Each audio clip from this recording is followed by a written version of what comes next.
ബാലരാമപുരത്ത് കൊല്ലപ്പെട്ട 2 വയസ്സുകാരിയുടെ അമ്മ ശ്രീതു സാമ്പത്തിക തട്ടിപ്പുകൾ നടത്തിയത് ഒറ്റയ്ക്കല്ലെന്ന് പോലീസ്. Thiruvithamkoor Devaswom board section officer എന്ന പേരിൽ വ്യാജ നിയമന ഉത്തരവ് തയ്യാറാക്കിയ ശ്രീതു പരാതിക്കാരനായ ഷിജുവിനെ സ്വന്തം ഡ്രൈവറായാണ് ഉപയോഗിച്ചിരുന്നത്. നിയമന ഉത്തരവിന് പുറമെ ദേവസ്വം ബോർഡിന്റെ പേരിൽ വ്യാജ തിരിച്ചറിയൽ കാർഡ് ഉൾപ്പെടെ തയ്യാറാക്കിയ സ്ഥാപനം പോലീസ് കണ്ടെത്തിയിട്ടുണ്ട്.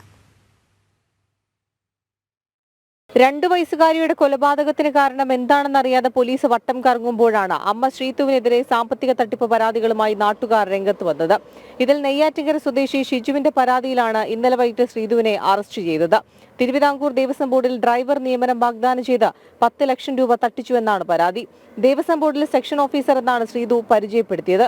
1 വർഷം മുൻപ് ശ്രീതുവിന്റെ പേരിലുള്ള വ്യാജ ഔദ്യോഗിക ലെറ്റർ പാഡിൽ ഡ്രൈവറായി നിയമിച്ചുള്ള ഉത്തരവ് കൈമാറി. 28,000 രൂപ ശമ്പളമെന്നാണ് ഉത്തരവിൽ പറഞ്ഞിട്ടുള്ളത്. ശ്രീതുവിന്റെ ഒഫീഷ്യൽ ഡ്രൈവർ എന്നാണ് പറഞ്ഞത്.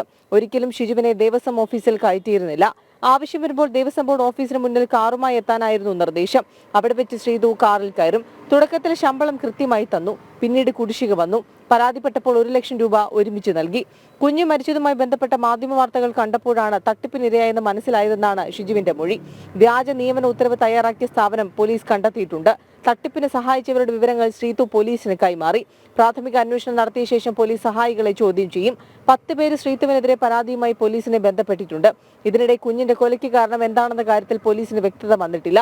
റിമാൻഡിൽ കഴിയുന്ന ഹരികുമാറിനെ ഇന്ന് കസ്റ്റഡിയിൽ വാങ്ങി വിശദമായി ചോദ്യം ചെയ്ത് ദുരൂഹത നീക്കാനുള്ള ശ്രമത്തിലാണ് പോലീസ്. ജനം, തിരുവനന്തപുരം.